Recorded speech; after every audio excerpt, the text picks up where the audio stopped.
so many people in your marketplace and be seen as the authority if you just take the time to be the expert. And it's not a ton of time, but there's a learning curve here to be the expert and get out of your own way.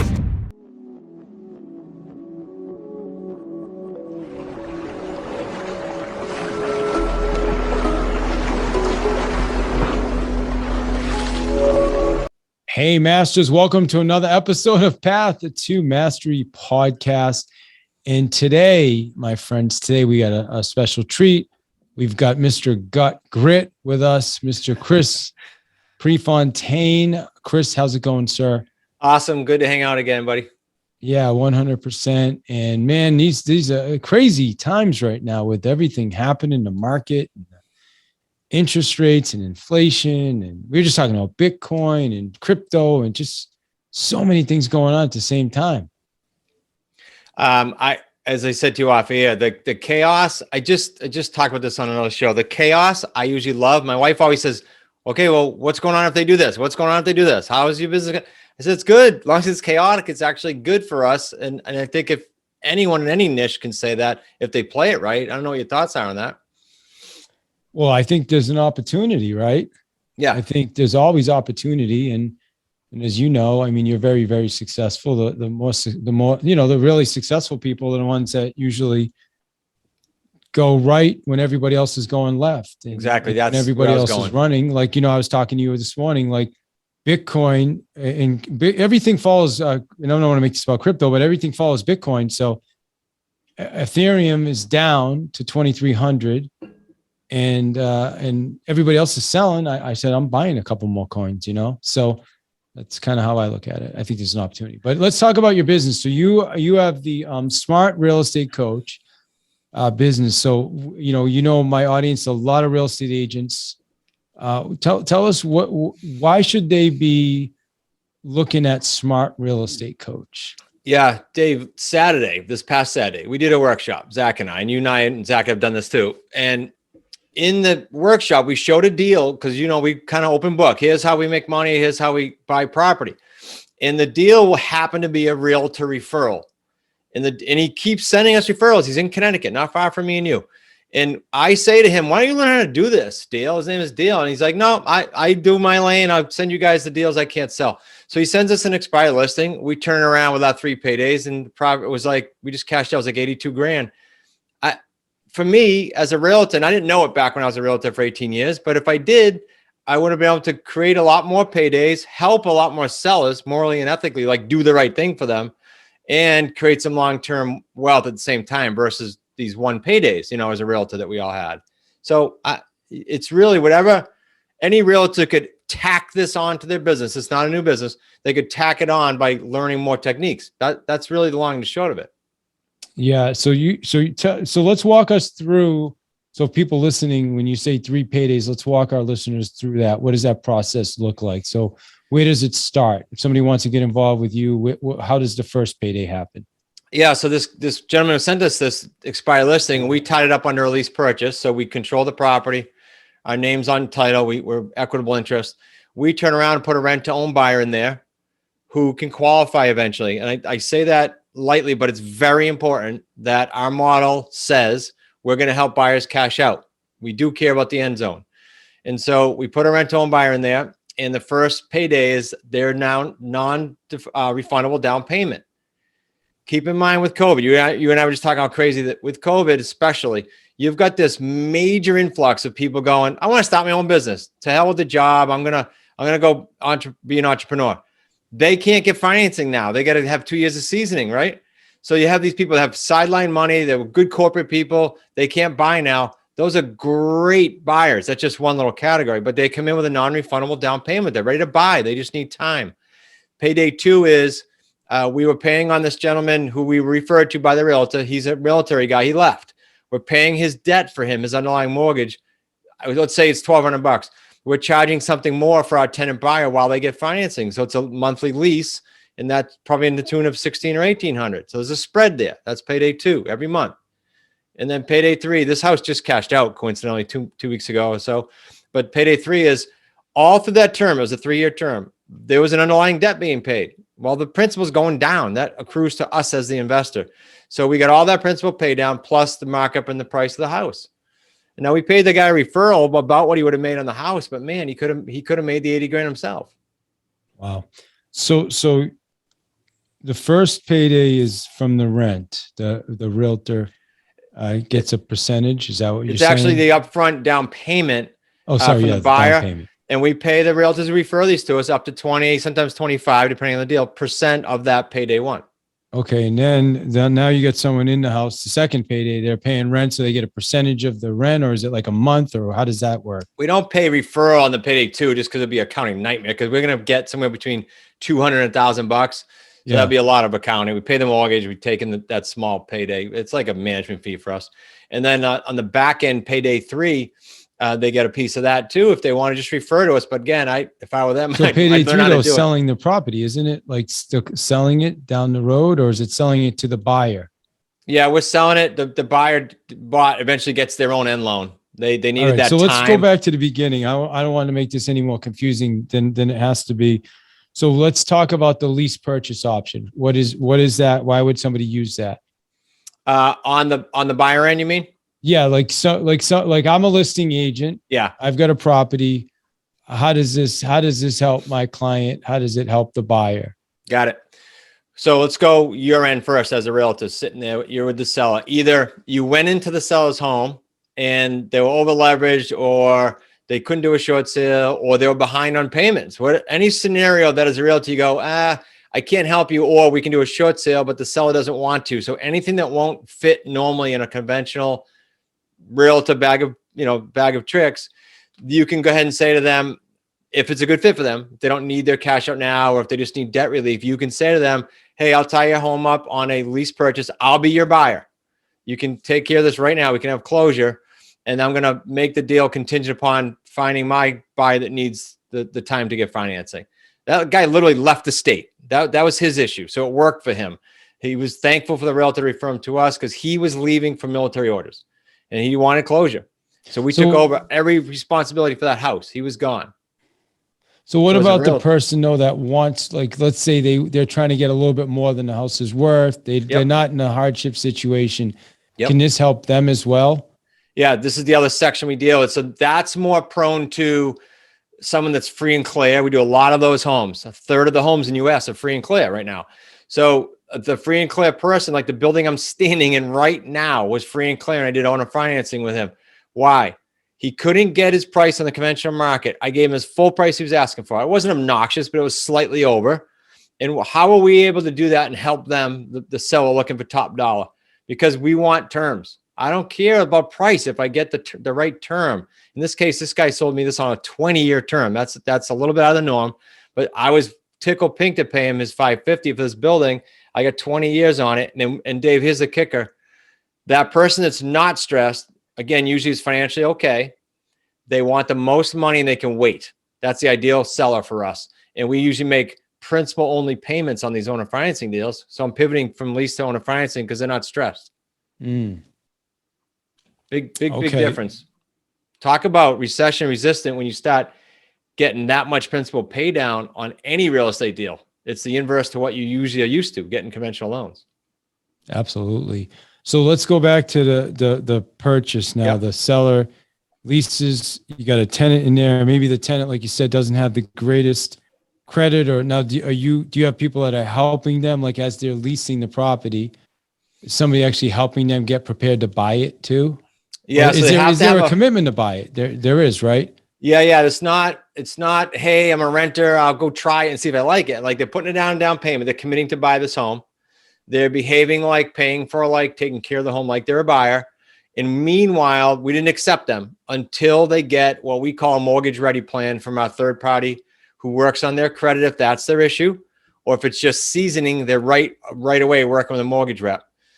Either way, that just spells out to be they need more time.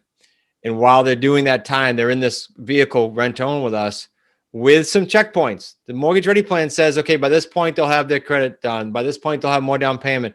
And so by the end zone, when we said it's 18 months, 24 months, 36 months, we know they're getting financing unless they had some life event, right? There's a small percentage that obviously can't work. So what happens? They don't get financing. If they have a life event, I'll give you the percentage. Somewhere between 2 and 7% of the time, we'll have fallout. It's an inverse relationship to what most investors do because they don't care about the buyer.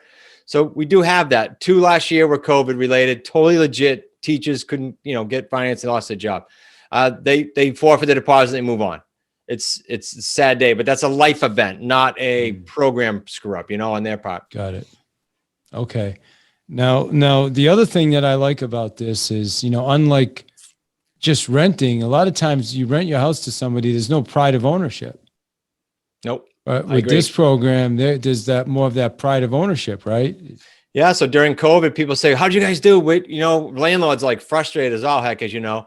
We had these 2 that I just told you about out of 62 at the time, maybe 58 to 62 properties. Why? Because they look at themselves as owners. Yes, the government said you don't have to pay, but if you don't pay, you're not getting financing. There's a rental mindset and then there's the buyer mindset. Big, big difference. Yes, to your point. I love it. And now switch to number 3. They're ready to go. Their credit's in order.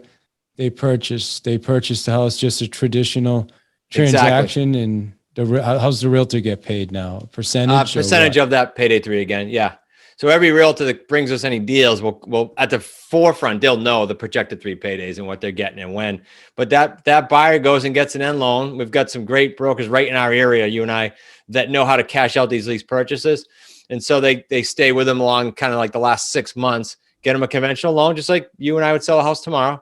They have to document their down payment, source it, everything's covered, and then they cash us out. Okay, awesome. So this is great. So the process now for people listening, how would they identify somebody that's a fit for this program? Like what would be some key indicators? As their sellers, you mean specifically? Yeah, sellers. I guess I don't know. I guess the other side of that is, I don't do rentals, but some agents do rentals, and there are some people that would like to buy, right? Would that be a client for you as well? Probably 3 different categories then to your question. One would be the possible renter that does have a goal to buy. They might not be ready yet. They might fit the rent to own along their path instead of waiting, renting, letting the market maybe pass them by or whatever it might be. They can lock in their price as a rent to own versus renting. That's a good one. Buyers in general that don't get qualified, speak to loan officers. You guys all know them. About 82, as high as 82% in some markets can't get qualified. Doesn't mean they all need 2 years. Some of them need 2 months, but there's a big percentage of buyers that can't qualify right now. It's not getting easier, even though rates are good. And then on the seller side, literally you go in with your hat on with the seller saying, what is the best option for my seller morally and ethically? Should I list it as an agent? Is that the best route for them? Or perhaps would I be better off buying this from them and having some debt relief or whatever it might be? Example. We have a woman right now, David. This is where you come in as a realtor and say, what's the best for the seller? She's in Connecticut. Sadly, she's one of the tens of thousands or hundreds of thousands that have to now pony up the money for the forbearance. She cannot do it. She said she's going to leave. And she said to Steven, our guy that works on our acquisition team out in Connecticut, she said, why wouldn't you just buy this cheap at the bank? Like, skirt me and go to the bank.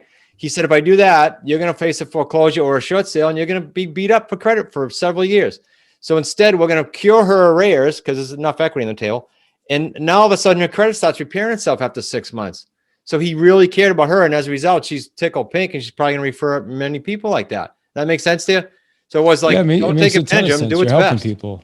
This product is helping people. Yeah, I want to switch gears a little bit as well. And, when I asked you for some questions, one of the things you asked is one of the biggest challenges for our listeners to overcome is not acting in the face of fear and overcoming, that imposter syndrome. So why was that one of the things that you wanted to help why is that so important to our listeners?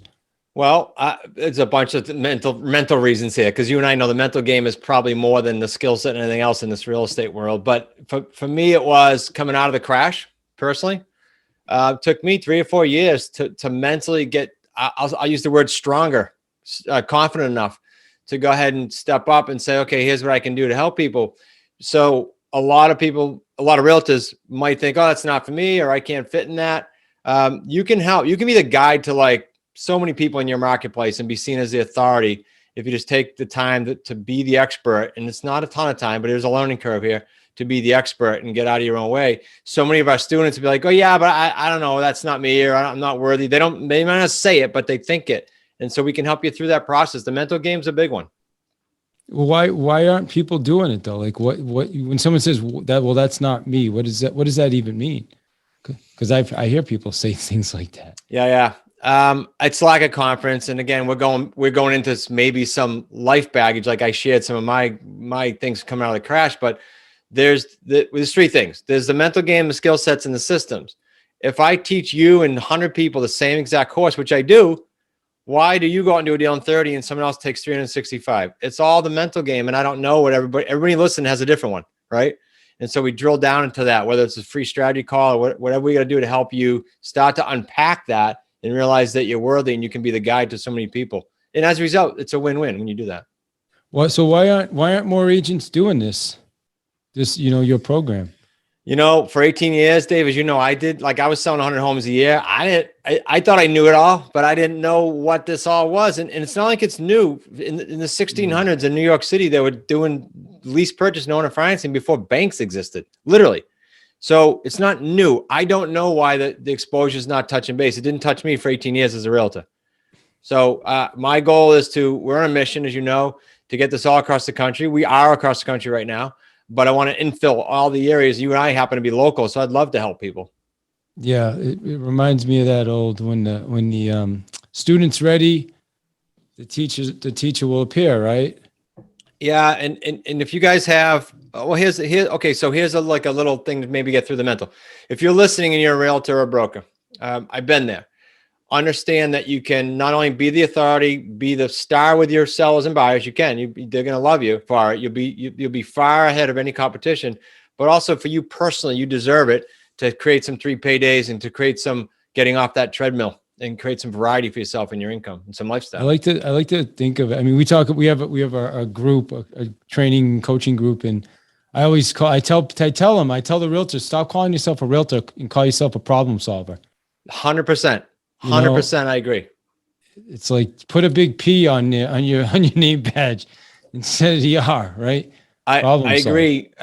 People say, Dave, all the time, well, how do you convince a seller to do that? Like they're confused on a lot of shows. And I say what you just said.